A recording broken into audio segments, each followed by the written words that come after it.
과거에는 결혼이 장사하는 것도 아닌데 돈 얼마가 그렇게 중요한 건가 생각했습니다. 제일 중요한 건 뭐니 뭐니 해도 두 사람의 마음이라고 생각했지요. 하지만 서로 평생을 다르게 살아온 두 사람이 만나 가정을 이룬다는 게 제 생각처럼 쉽지 않은 일이라는 걸 이번 일로 깨닫게 되었습니다. 결혼은 현실이고 연애의 연장선이 아니라는 사실을 말이지요. 남편과의 연애는 길고도 길었습니다. 정말 저를 떠받들어 모셔주고 제 부탁이라면 하늘의 별도 따다가 가져다 줄 것만 같던 사람이었지요. 하지만 남편은 가족의 부탁이라면 하늘의 별은 물론이고 태양까지 가져다 줄 사람이었다는 걸 여태 모르고 살았네요. 요즘 대세는 반반 결혼이다.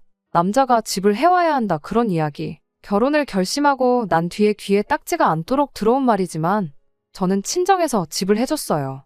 집 구할 때 조금 욕심을 내서 대출 1억 끼고 제가 여태껏 일하면서 모아놓은 돈까지 전부 탈탈 털어서 좋은 위치에 있는 집을 구했습니다.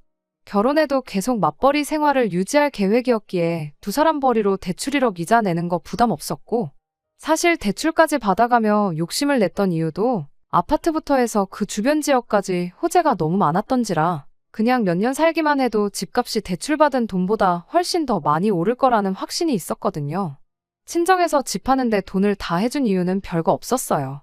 남편과 저희 집 형편이 조금 차이가 났거든요. 하지만 친정에서도 남편이라는 사람 됨됨이 하나만 보고 결혼을 허락해주고 집을 해주시기로 결정을 하셨던 거죠. 당장 집안 형편 차이가 난다지만 저희 집이 뭐 재벌 정도 되는 급도 아니고 그냥 부모님 노후 준비 넉넉하게 되어 있고 어디 가서 아쉬운 소리 할 일은 없겠구나 싶은 정도였거든요. 그러니 당장 돈 얼마 차이 난다고 해서 무작정 결혼을 반대하기보다 남편의 사람 됨됨이를 좀 더 파악해 보기로 하셨던 것 같아요. 그리고 남자라면 모름지기 생활력이 가장 중요한 거 아니겠냐 하시며 남편의 다른 장점인 생활력에 기대를 하면서 결혼을 허락하셨던 거고요. 저희 부모님께서도 현재는 넉넉한 형편이지만 처음 결혼 생활 시작하셨을 땐 상황이 썩 좋은 편은 아니셨답니다. 어려웠던 양가 가정 형편 속에 아무 도움 없이 결혼했고 두 사람 생활력만 가지고 맨땅에 헤딩을 해서 현재까지 오게 되신 거였고요. 그러니 생활력 있는 남편에게 기대를 하셨던 거예요. 남편이 저랑 연애하던 당시에도 주말에 저랑 따로 만나는 약속이 없다거나 하면 아는 지인 가게에 나가서 일을 돕고 일당 받아오는 식으로 투잡을 뛰었고 회사 퇴근한 뒤에도 몸이 덜 피곤하면 대리운전도 나가고 배달일도 나가고 하면서 부업을 하는 식으로 돈을 모았었거든요. 홀어머니와 동생을 대신해 가장 노릇을 하느라 그런 것도 있었지만 그렇다고 해서 가족들한테 전 재산 퍼다 나르고 그러는 사람은 또 아니었어요. 비록 많은 금액은 아니었을지라도 그 어려운 상황에서도 저희 부모님이 해주신 신혼집에 혼수도 가득 채우고 리모델링 비용에 결혼식 비용까지 싹 다 남편 돈으로 할 수 있을 만큼 돈을 모아놓았었거든요. 저희 부모님도 남편의 그런 점을 높게 사셨던 것 같습니다. 그래서 결혼을 허락해주고 시작할 때 집이 있고 없는 게 차이가 클 거라며 큰 돈을 내주시면서 집을 해주셨던 거예요. 그리고 저희가 결혼 이야기가 본격적으로 나오기 시작할 때쯤 남편의 여동생, 그러니까 신우 또한 취직에 성공을 하게 되면서 그동안 남편이 혼자서 해야만 했던 집안 대들보 노릇을 이어갈 필요가 없어졌고 그 부담이 사라지게 되니 저희 결혼이 정말 빠르게 진행되기 시작했어요. 결혼하면서 남편이 먼저 저에게 어렵게 꺼낸 말이 있었는데 그건 결혼을 하고 나서도 시어머니한테 용돈은 계속 드리고 싶다는 말이었습니다. 그걸 못하게 할 이유는 전혀 없다고 생각했어요.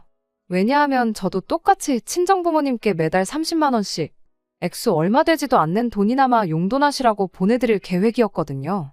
친정부모님 재산이면 안 받아도 필요 없는 돈이긴 했지만 집도 해주셨으니 저도 이렇게나마 감사함을 표현할 계획이었었어요.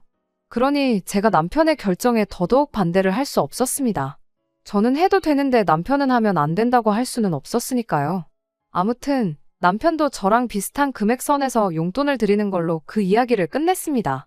그 후 저희는 결혼식을 올리고 여느 다른 사람들과 다를 바 없는 행복한 결혼 생활을 보내게 되었습니다. 결혼 후 얼마 지나지 않아서 저희 집 주변에 새로 또 지하철 노선이 하나 들어온다는 호재까지 생기고 실제로 주변 지역이 많이 재개발되면서 덩달아 집값이 많이 오르게 되었어요. 그리고 저희도 저희 나름대로 알뜰살뜰하게 모아서 현금도 꽤나 모아놓은 상황이었고요. 그렇게 2년 조금 넘는 기간 동안 행복한 결혼 생활을 잘 보내고 있었는데 몇 달 전에 그 행복이 꼬이기 시작했습니다. 언젠가부터 남편이 퇴근하고 집에 오면 한숨만 픽픽 내쉬고 멍하니 생각에 잠겨있고 그랬어요. 그러다가 퇴근하고 집에서 놀고만 있는다고 뭐 돈이 하늘에서 떨어지냐며 총각 때 하던 대리운전이나 배달 같은 부업을 다시 시작했어요. 퇴근하고 같이 저녁 식사를 하면서 그날 하루 어땠는지 그런 사소한 이야기 나누는 게 낙이었는데 남편은 그 소확행보다 돈이 더 중요하다고 하면서 퇴근 후에 또 일하러 나간다고 밖으로 나가버리니 저는 저 사람이 왜 저러나 싶었죠. 그러다가 결국 주말에까지 과거 나가던 지인 가게에 출근을 또 하기 시작했어요.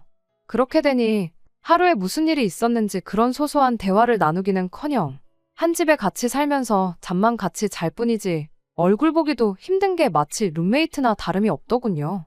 게다가 새벽 시간에 집에 돌아오는 날이 잦아지니 남편이 도어락 열고 들어오는 소리에 잠에서 깨기도 하고 평소 들어오는 시간보다 늦어지면 신경이 쓰여서 잠도 제대로 못 자고 그렇게 되더라고요.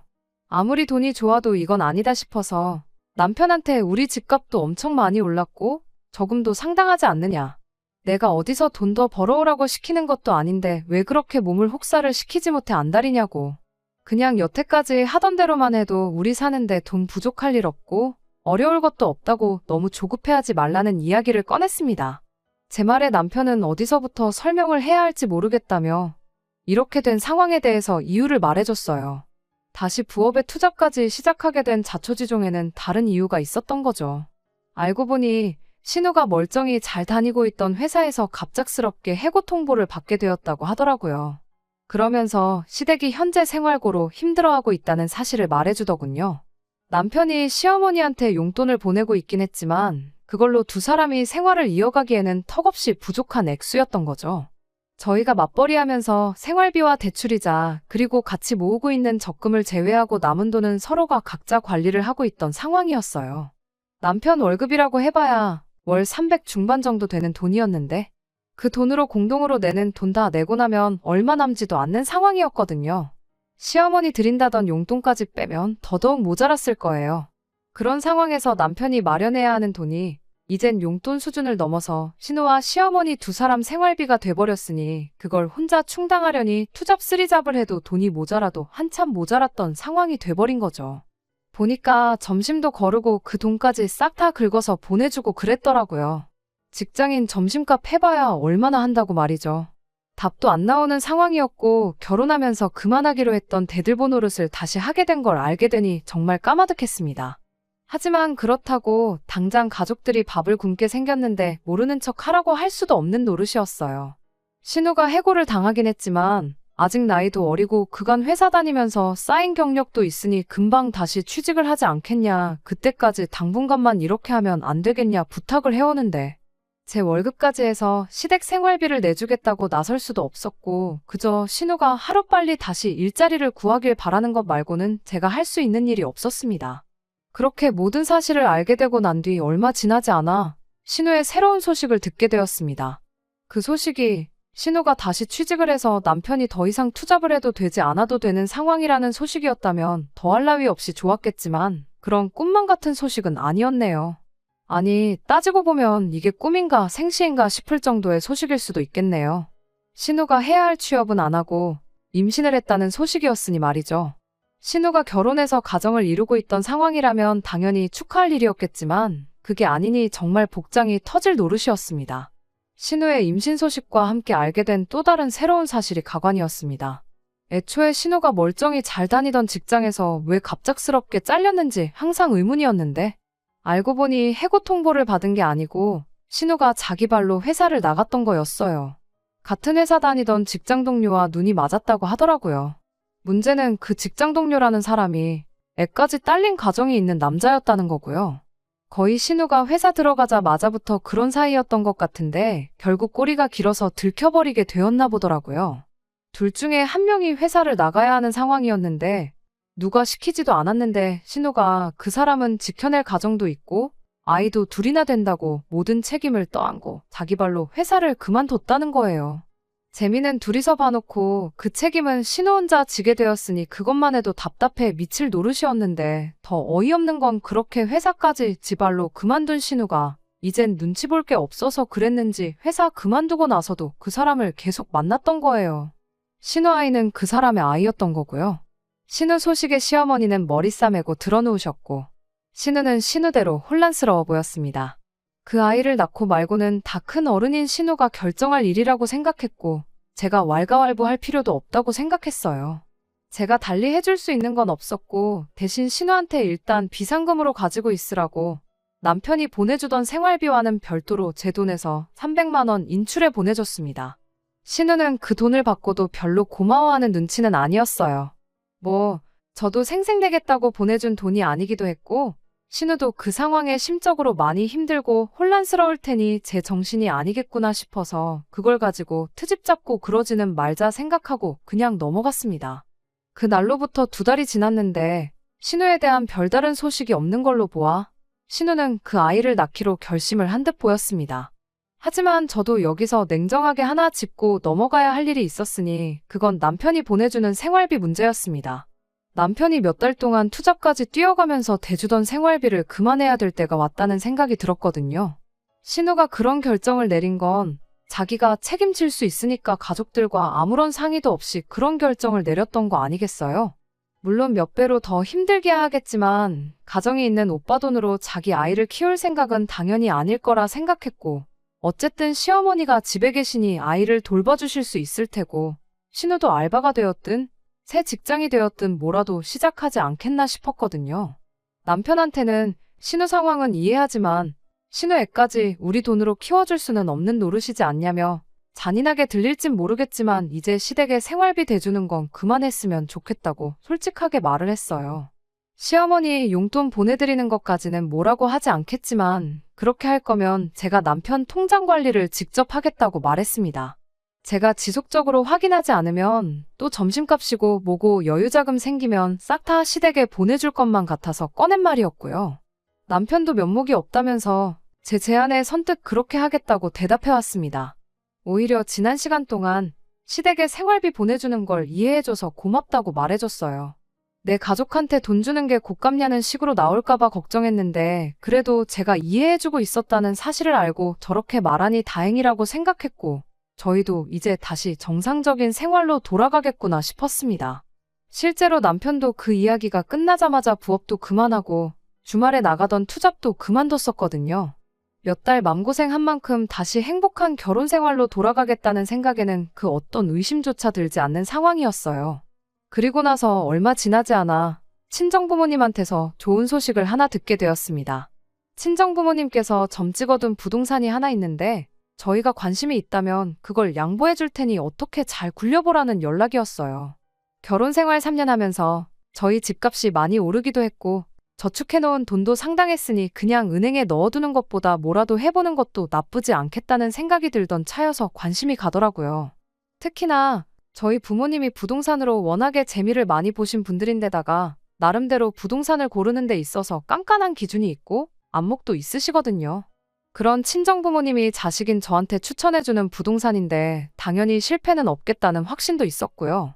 저도 무작정 부모님이 소개해줬다고 덥석 물지는 않았고 제 나름대로 이리저리 검색도 해보고 조사도 해봤는데 그 집이 보니까 남편과 제가 다니는 직장에서 지금 사는 집보다 위치도 훨씬 좋고 집을 내놓으면서 인테리어까지 싹 다 고쳐놔서 추가적으로 돈이 더 들어갈 것도 없었어요. 요즘 같은 부동산 시장에 계속해서 집값이 오르는 지역이었던 건 말할 것도 없었고 말이죠. 다만 그만큼 돈이 많이 들어가겠다 싶었는데 그래서 생각한 게 지금 사는 집은 전세로 돌리고 대출 조금 더 받아서 저희 모은 돈까지 연끌을 해보기로 했습니다. 무조건 이득이라는 확신이 있다 보니 쇳불도 당김에 빼랬다고 부동산부터 다녀와서 저희 살고 있는 집부터 내놨고 그 후에 대출을 알아보고 있던 중 시어머니한테서 전화가 왔습니다. 결혼 생활 3년 하면서 저한테 전화 한번 먼저 하신 적 없던 분한테 전화가 걸려오니 저도 무슨 일인가 싶었죠. 대뜸 저한테 물어보는 말이 살고 있는 집 전세는 나갔냐고 묻더라고요. 부동산에 내놓긴 했지만 요즘 전세 매물이 잘 빠지지도 않고 내놓은 지도 얼마 되지도 않았기에 아직 연락 온 곳은 없다고 대답했어요. 제 대답에 한껏 밝아진 목소리로 시어머니가 제게 그러면 그 집에 신혼의 부부를 살게 하면 어떻냐고 묻더라고요. 살게 해달란 말은 둘째치고 신혼의 부부라니 그게 무슨 소린가 했습니다. 그 이후로 시간이 얼마나 길게 지난 것도 아닌데다가 신우 결혼식이 있었다면 제가 안 갔을 리가 없는데 대뜸 신혼의 부부라니 무슨 소리인가 싶었어요. 자세한 이야기는 나중에 이야기해 줄 테니 일단 살게 해줄 거냐, 말 거냐부터 계속 물으시더라고요. 그래서 저는 얼마까지 생각하시는가 물어봤어요. 아무리 전세라고 해도 주변 시세가 3억 중후반에서 4억 사이로 나가고 있는데 솔직히 조금 의아하긴 했죠. 저희 집에 전세로 들어올 정도면 사실 조금 외곽이나 경기도권만 가도 전세 말고 매매로도 집을 구할 수 있는 큰 돈이었으니까요. 한 식구끼리 서로 돕는 거라지만 저희도 새 집 구하면서 새로 또 대출을 받게 되는데 전세가를 낮게 해주면 해줄수록 저희 대출액이 늘어나게 되는 건 당연한 일이었으니 부담스럽기 짝이 없었습니다. 그런데 이어진 시어머니 말에 제 귀를 의심할 수밖에 없었어요. 조금 무리해서라도 최대한 맞춰줘야겠구나 자포자기하고 있었는데 시어머니는 가족끼리 무슨 돈을 받냐며 애들이 무일푼이라 어디 들어가 살만한 전세보증금 모을 때까지만 살게 해주라고 너무나도 당연하다는 듯이 말해왔으니까요. 세상에 4억짜리 집에 공짜로 들어와서 살게 해달라고 할 줄은 몰랐으니 저도 모르게 큰 소리를 내며 놀라고 말았습니다. 그건 말도 안 되는 소리라고, 저희도 그 집 전세로 나가고 대출까지 받아야 새 집으로 이사가게 되는 거라고 남편이 그런 말은 안 해줬냐고 따져 물었습니다. 시어머니는 다 알고 있다고, 니들은 맞벌이 하니까 둘이서 대출을 받거나 친정에서 돈을 빌려오면 되는 거 아니겠느냐고 너무 쉽게 말을 하더군요. 더 이야기했다간 정말 안 좋은 소리까지 나올 것 같아서 일단 남편하고 상의해보겠다 말하고 전화를 끊었습니다. 상의해보겠다고 했지만 남편한테 좋게 이야기해서 거절하라고 할 심산이었어요. 그래도 시어머니인데 제가 싫은 소리 하는 것보다 남편이 좋게 말하는 게 더 나은 방법이라 생각했던 거였죠. 그리고 저녁 때가 돼서 퇴근한 남편과 있었던 일에 대해 이야기를 나눴어요. 그런데 남편도 시어머니랑 똑같은 이야기를 하더군요. 다른 사람도 아니고 내 남편한테서 생각지도 못한 대답을 듣게 되니 피가 거꾸로 솟는다는 말이 무슨 말인지 알겠다 싶을 정도로 혈압이 오르더라고요. 남편은 제 분위기를 살피더니 신우가 처한 상황이 너무 안쓰러워서 그런다며 신우 이야기를 꺼내더군요. 신우가 만나던 그 남자가 결국 지 처자식을 뒤로하고 신우랑 함께하기로 했답니다. 그래서 시어머니가 그 둘을 두고 부부라고 했던 거고요. 그런데 문제는 그 남자 집에서 이혼을 안 해주겠다고 나왔답니다. 정확히는 이혼은 해줄 수 있지만 그럴 거면 전 재산 다 내놓고 몸만 나가라고. 그러면 합의 이혼을 해주겠다 나왔다네요. 매달 줘야 하는 양육비는 말할 것도 없고요. 아무튼 그 조건이 아니면 이혼은 없다고 나왔답니다.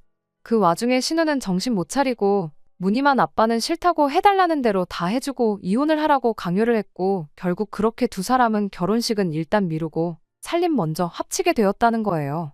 그런데 당장 개털인 남자가 몸만 들어왔는데 집이고 뭐고 구할 방법이 없는 와중이었다는데 그때 저희가 마침 타이밍 좋게 집을 전세로 내놓은 상황이었던 겁니다. 남편은 조카도 몇 달 뒤면 태어날 텐데 집도 절도 없는 동생네 노숙은 시킬 수 없지 않느냐며 불쌍한 동생네 부부를 위해 저희 집을 내주자는 헛소리를 하고 있던 거였어요. 저희는 당장 맞벌이 하니까 대출 더 받는 거는 문제도 아니고 제가 원한다면 자기가 투잡 탓이 뛰면서 대출이자를 전부 자기 돈으로 감당하겠다고 그러면 상관없는 거 아니냐고 나오는데 아주 답답해서 속이 터지기 일보 직전이었습니다. 남편하고 이야기해서 잘 해결해 보려고 했는데 이건 제가 신우 혹은 시어머니랑 직접 만나 단판 짓지 않으면 끝나지 않겠다는 생각이 들었어요. 일단 남편한테는 나는 더 할 말이 없으니 나중에 다시 이야기하자고 하고 다음날 퇴근 후에 저는 시댁으로 곧장 향했습니다. 시어머니도 눈치가 있는지 말도 없이 불쑥 찾아온 제가 무슨 이야기를 하러 온지 어느 정도 짐작을 했나 보더라고요. 저보고 한가족끼리 너무하다며 집을 달라는 것도 아닌데 내 딸이 들어가 잠깐 살게 해주는 것도 못 해주냐, 더군다나 맏며느리면 가족들을 위해 희생해야 하는 거 아니냐 하는 말도 안 되는 소리를 늘어놓더군요. 그렇게 신우 살 곳이 걱정되면 어머님 집에 같이 살면 되는 거 아니냐, 아직도 한 집에 같이 살고 있는데 사위 한 명 더 드리는 건 또 안 될 게 뭐냐고 따졌죠. 신우 애 태어나면 어머님이 애 봐주고 신우도 직장 다시 구해서 나 죽었소 하고 몇 년 맞벌이 하면 애 학교 가기 전에 독립할 돈 정도는 모을 수 있는 거 모르시냐? 굳이 내 집을 내줘야 하는 이유가 도무지 이해가 되질 않는다.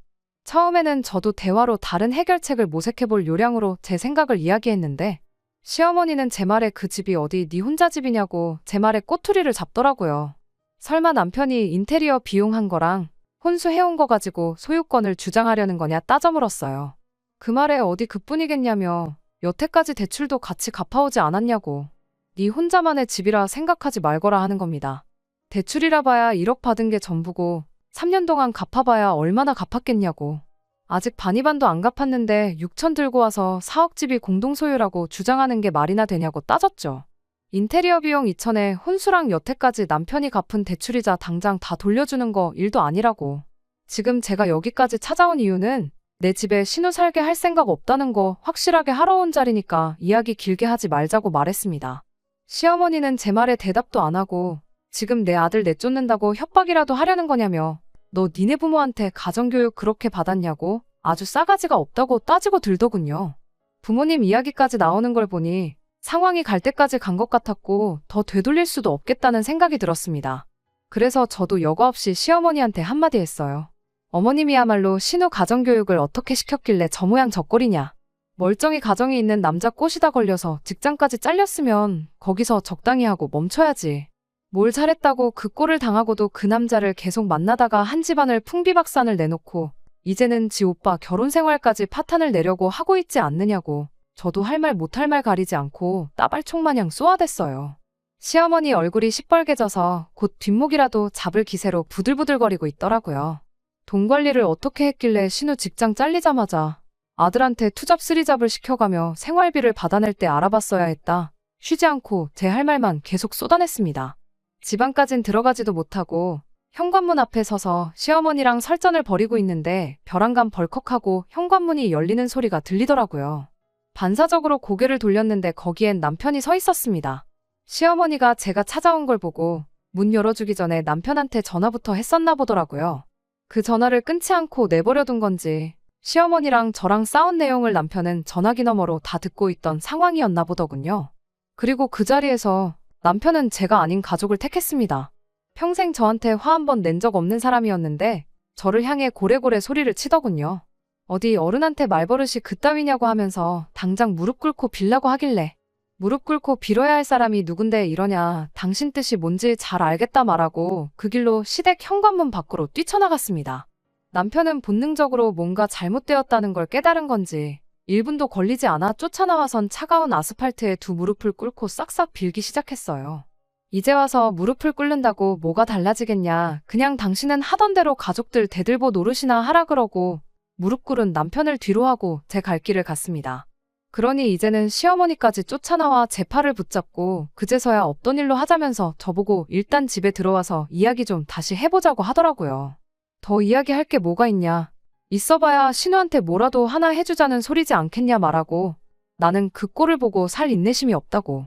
아드님은 돌려드릴 테니 망해버린 딸 인생 위에 아들 인생까지 희생시키시라 말하고 집으로 돌아왔습니다.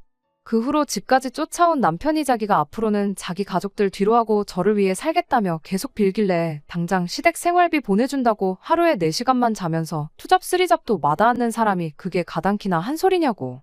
그렇게 하는 것보다 남은 인생 가족들 위해 사는 게 더 빠를 거라 말하고 이혼하자 했어요.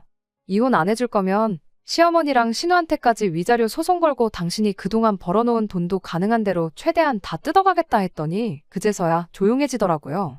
어차피 이혼당할 거면 푼돈이라도 건져서 가는 게 좋겠다고 생각했나 봐요.